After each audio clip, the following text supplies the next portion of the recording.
அண்மை செய்தி தென்மேற்கு வங்கக்கடலில் நிலவும் டிட்வா புயல் ஆமை வேகத்தில் நகர்ந்து வருகிறது. அது குறித்த ஒரு அண்மை செய்தியை பார்த்து வருகிறோம். மேலும் விவரங்களோடு இணைகிறார் செய்தியாளர் வெங்கட்ரமணன். வணக்கம் வெங்கட்ரமணன், விவரம். வணக்கம். டிட்வா புயலுடைய வேகம் நகரும் வேகம் என்பது முன்பு வந்த அறிக்கையின் அடிப்படையில் தற்போது அதனுடைய வேகம் நகரும் வேகம் என்பது குறைந்திருக்கிறது. இலங்கையின் கடலோர பகுதிகளிலும் அதனை ஒட்டிய தென்மேற்கு வங்கக்கடல் நிலவிய டிட்வா புயல் கடந்த 6 மணி நேரமாக மணிக்கு 3 கிலோமீட்டர் வேகத்தில் மெதுவாக வடக்கு நோக்கி நகர்ந்து வருவதாக இந்திய வானிலை ஆய்வு மையம் தெரிவித்திருக்கிறது.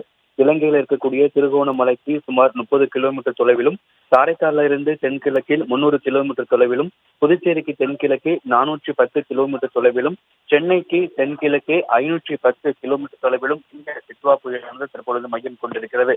இது இலங்கை கடற்கரை மற்றும் அதனை ஒட்டிய தென்மேற்கு வங்கக்கடல் வழியாக வடக்கு வடமேற்கு நோக்கி நகர்ந்து நவம்பர் 30ஆம் தேதியில அதிகாலையில வட தமிழ்நாடு, புதுச்சேரி மற்றும் அதனை ஒட்டிய தெற்கு ஆந்திர பிரதேச கடற்கரைகளுக்கு அப்பால் உள்ள தென்மேற்கு வங்கக்கடலை வந்தடையும் என கூறப்பட்டிருக்கிறது. தற்பொழுது வடகடலோரம் ஒட்டி இருக்கக்கூடிய மாவட்டங்கள்ல காற்றினுடைய வேகம் என்பது அதிகரித்து வரக்கூடிய நிலையில இந்த டிட்வா புயலுடைய நகரும் வேகம் என்பது கடந்த 6 மணி நேரத்தில் ஒப்பிடும் பொழுது நகரும் வேகம் என்பது சற்றே குறைந்திருக்கிறது. மணிக்கு 3 கிலோமீட்டர் வேகத்தில் நகர்ந்து வருவதாகவும், சென்னைக்கு தென்கிழக்கே 510 கிலோமீட்டர் தொலைவிலும், புதுச்சேரிக்கு தென்கிழக்கே 410 கிலோமீட்டர் தொலைவிலும், காரைக்காலில் இருந்து 300 கிலோமீட்டர் தொலைவிலும் இந்த டிட்வா புயலானது தற்போது மையம் கொண்டிருக்கிறது.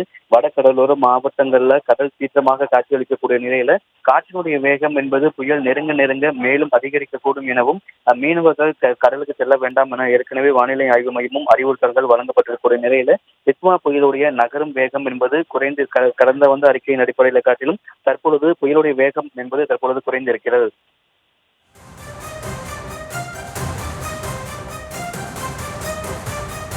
விவரங்களுக்கு நன்றி வெங்கட்ரமணன்.